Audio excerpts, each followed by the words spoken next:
Startup founders run ahead of the pack. After all, that's what innovation demands, ideas that are different, creative, crazy. But in Asian society, trying to break the mold can be tough. As the Japanese saying goes, the nail that sticks out gets hammered down.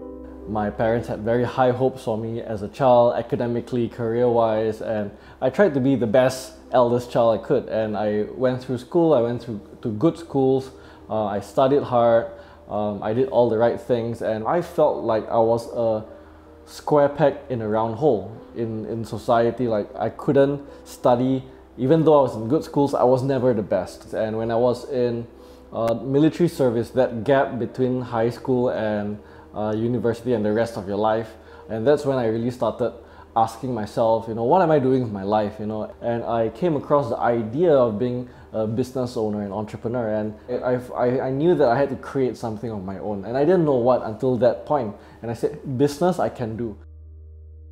In Singapore, a survey by HSBC found that over 77% of surveyed parents had a particular career path in mind for their child, with careers in medicine, finance, and engineering being preferred because they're perceived as respectable, stable, and well-paying. They vehemently disliked it.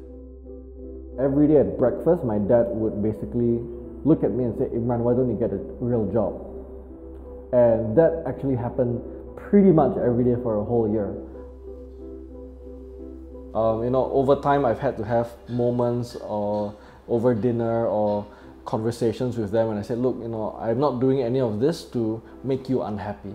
I'm not doing this as a rebellion. I'm doing this because this is what I'm meant to do. This is what I want to do, and I'm doing this because I want to make you proud. And once we had those kind of conversations, it was much, much better. When they really see that you've made a decision and you're actually following through with that, they start to kind of ease off on you. And that question that he asked me, after a while he stopped.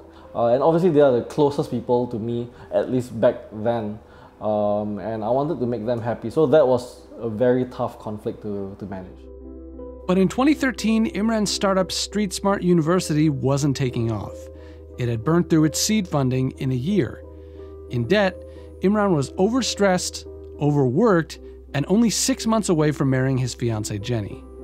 Because we were away from each other at that time, so it's even tougher.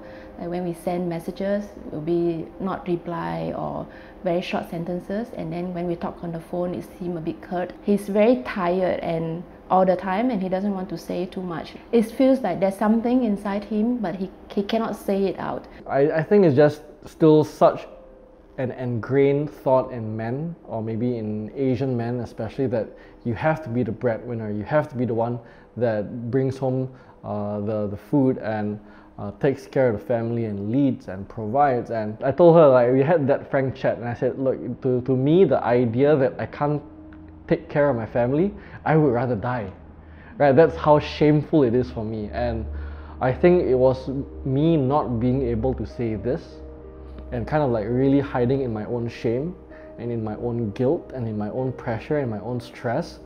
We actually called off a wedding.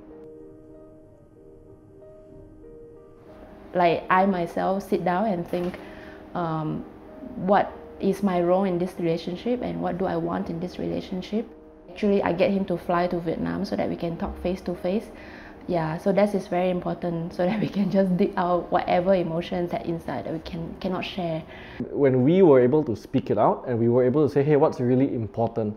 The feeling, the trust. Jenny dragged me and we went into seminars and trainings, and that honestly changed our relationship because we were given the tools to plan our life together, to create communication channels, to be able to allow ourselves to sit in front of each other with nothing else, look each other in the eye and say sorry, or say I love you, or tell each other what they want, or tell each other what they feel. And I think some of these things are just so missing today. It's so important that when you're going out and every day you're battling the market and you're battling your founders and you're battling your clients and your vendors and you're pitching and there's uncertainty and you're trying to figure this out, and you come back, you want to have peace at home. And I think, we still blow up each other and we still have disagreements, but I think we've gone a long way from the time that we almost completely broke up.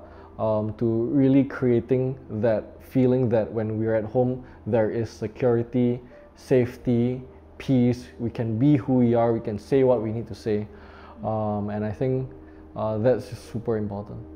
Imran now runs a digital marketing consultancy called The Leverage Group, born from his experience during his Street Smart University days. He's also a father of 2. I think in a way, having children actually helps. Because even when I knew that I was pregnant, we didn't tell everyone else yet, but his partner can actually notice what's changed in him. Like his level of commitment, his level of speed, and it's all just level up because he knew that he had someone else to take care of, and that means a lot to him. So when we announced it, the partner was just, oh, now I know. Now it all makes sense. Oh, it all makes sense. Now I understand Imran's craziness. Yeah. So I guess everything has its perspective. If you use it for you and to support what you're doing, it will just do good for you. Yeah.